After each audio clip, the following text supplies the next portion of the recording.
নমস্কার বন্ধুরা, দেখতেই পাচ্ছেন লাল লাল একদম মটন কষা নিয়ে চলে এসেছি। একদম ঝোল টাইপের ব্যাপার না, আর আলুও দিই না, একদম কষা কষা টাইপের।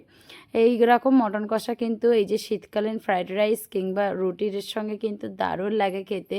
ভাতের সঙ্গেও খেতে পারেন, খুব মজাদার হয়। প্রথমেই মাংসটা ভালো করে ধুয়ে প্রেসার কুকার নিয়ে তাতে গোটা গরম মশলা যেমন ডালচিনি, লবঙ্গ, এলাচ, তেজপাতা আর একটু লবণ দিয়ে ভালো করে কিন্তু প্রেসার কুকারে 3 থেকে 4টে মতন সিটি দিয়ে নেবেন।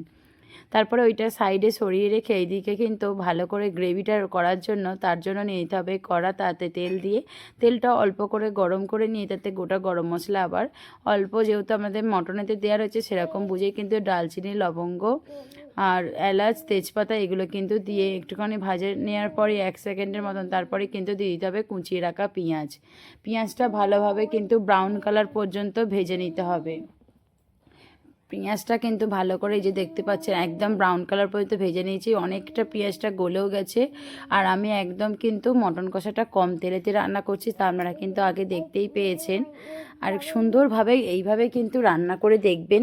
কিংবা এখন অনেক জায়গায় অনেক সবাই হয়তো পিকনিক করছেন, নিশ্চয়ই অনেকের পিকনিক হয়ে গেছে, তো যাদের পিকনিক বাকি আছে যে ভাবছেন হয়তো মটন খাবেন, তারা কিন্তু এইভাবে অবশ্যই বানাতে পারেন। চিকেনও বানাতে পারেন, এইভাবে কিন্তু খুব ভালো হয়। চিকেনটা প্রেসার কুকারে দেওয়ার তো তাহলে আর কোনো প্রয়োজন পড়বে না।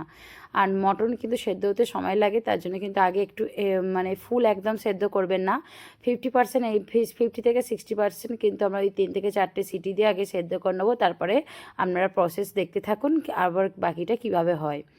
এই যে দেখতেই পেলেন, তারপর কিন্তু পেঁয়াজটা ব্রাউন করে ভাজা হয়ে যাওয়ার পরে কিন্তু প্রথমে রসুন বাটা, তারপরে রসুনটা একটুখানি নেড়ানোর পরে আদা বাটা দেওয়া হয়েছে এবং টমেটোমের আমরা পেস্ট করে নিয়েছি। এখানে টমেটোমের পেস্টটা করে দেওয়ার ফলে দেখুন গ্রেভিটা কিন্তু খুব সুন্দর আসে, বেশ ভালোও লাগে খেতে।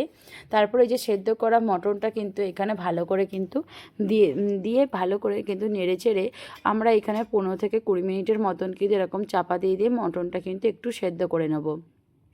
মটনটা যদিও অনেকটা সেদ্ধ আছে, তো আবার কিন্তু একটুখানি নেড়ে চেড়ে নিয়ে নেবো, কারণ মশলাটা যাতে বেশ মাংসর ভেতরে ভালো করে ঢুকে যায়। দেখতেই পাচ্ছেন, দেখেই একটা লোভনীয় ব্যাপার, দেখুন খেতে হয়েছে।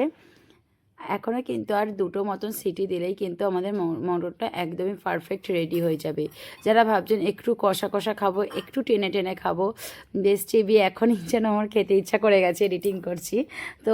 মটন জিনিসটাই এমন, দেখুন। তো তারা কিন্তু এই পর্যায়ে একটুখানি তুলে টেস্ট করে খেতে পারেন, আর এই পর্যায়ে দেখতে পারেন লবণ এবং ঝালটা ঠিক আছে কিনা।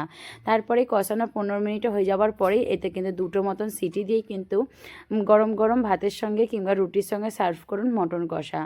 তো আশা রাখছি ভিডিওটি আপনাদের কাছে অনেক উপকারী হয়েছে এবং অনেক মজাদার এবং লোভনীয় একটি রেসিপি আপনাদের সঙ্গে শেয়ার করতে পেরে আমারও কিন্তু খুব ভালো লাগলো। তো আজকের মতন বন্ধুরা বিদায় নিচ্ছি, দেখা হচ্ছে অন্য একটি রেসিপি নিয়ে আপনাদের সঙ্গে। আর আমার কিন্তু শর্টস ভিডিও আছে এই চ্যানেলেতে, যারা চান তো একটু দেখে নিতে পারেন, খুব ভালো লাগবে। তো আপনাদের সঙ্গে এত সুন্দর একটি রেসিপি শেয়ার করতে পেরে অনেক ভালো লাগলো। তো ধন্যবাদ বন্ধুরা, বাই।